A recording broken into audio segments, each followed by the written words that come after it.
I'm Ted Berg for SNY.TV, and this is Know Your Enemy, presented by Pepsi Max.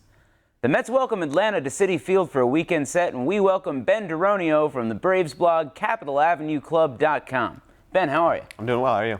Good. Let's talk about the Braves playing well since the All-Star break, and no one playing better than our oldest enemy, Chipper Jones. Yeah, he's probably the best hitter on the team right now, which makes it unfortunate that he's retiring for the Braves. But yeah, he's absolutely raked. He's hitting home runs. He's getting on base. He's walking a lot, not striking out much. It's been a pretty phenomenal final season for Chipper, a lot better than he has been the past 2 years, and he's been pretty healthy for the most part as well. I mean, how would you expect Chipper Jones to go out but by raking and but by being awesome? As much as I hate the guy, I mean, he's just an awesome player. Yeah, it's exactly the truth. You know, from both sides of the plate, he's still hitting extra base hits like it's no problem. He's recognized his pitches still compared to the best in the league. He's just a phenomenal hitter, and he'll go down as one of the best third basemen ever.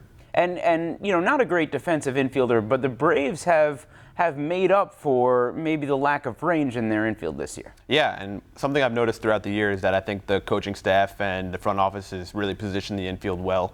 A lot of the advanced defensive metrics have most of the infielders rating pretty well this year, which is odd because most of them aren't that good of fielders.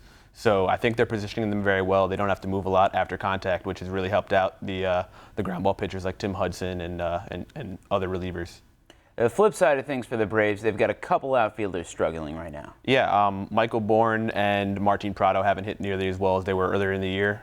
They still play great defense, and Bourne had a pretty good game the other day. He hit a home run and a double, but other than that, yeah, they've been struggling at the top of the lineup, which has caused the offense to struggle a little bit. So they've been relying on their pitching more than they're hitting over the past couple weeks. Well, you mentioned the pitching, and I want to talk about the starting pitchers in this series. We came into the season, looking at the Braves starting pitching, and really everyone was amazed by the depth they had. I remember saying before the season, maybe they have 8 guys who could be in the middle of the Mets rotation. Now, look at the guys starting in this series. It's none of the guys we expected, starting with their newest acquisition. Yeah, Paul Maholm. Before the season, if you told me the Braves are going to end up trading for Paul Maholm, there's no way I would have ever believed that. But they've had poor performance and injuries and struggles in the minor leagues from a couple guys also. Their prospects haven't really panned out quite as much as they hoped this year. Hopefully they do in the future, but this year they've struggled, so they've had to piece together a rotation. Right now they have Medlin, the former reliever, Maholm, and then Sheets, who's been a phenomenal story.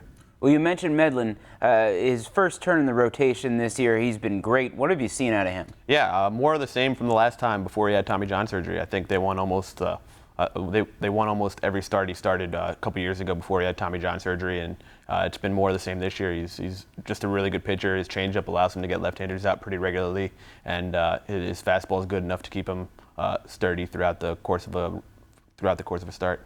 And finally, Sunday starter Ben Sheets, you mentioned, has been incredible for the Braves. 4-1 with a 1.41 ERA. Is this anything anybody expected? Probably not. I think everybody knows he's a good pitcher. Nobody expected him to dominate this well, and there's always the injury risk with him. But the good thing is that it was a really low-risk, high-reward type acquisition, and it's already one of Frank Wren's best moves in the past couple of years, just because how messed up the rotation has been throughout the course of the year and how well he's already performed. He's already surpassed expectations. So if he never pitches another pitch in Atlanta, he's already been a big win. Ben, thanks so much. Yep, thank you. Remember, for all the latest Mets coverage, be sure to check in at MetsBlog.com, TedQuarters.net, and SNY.TV.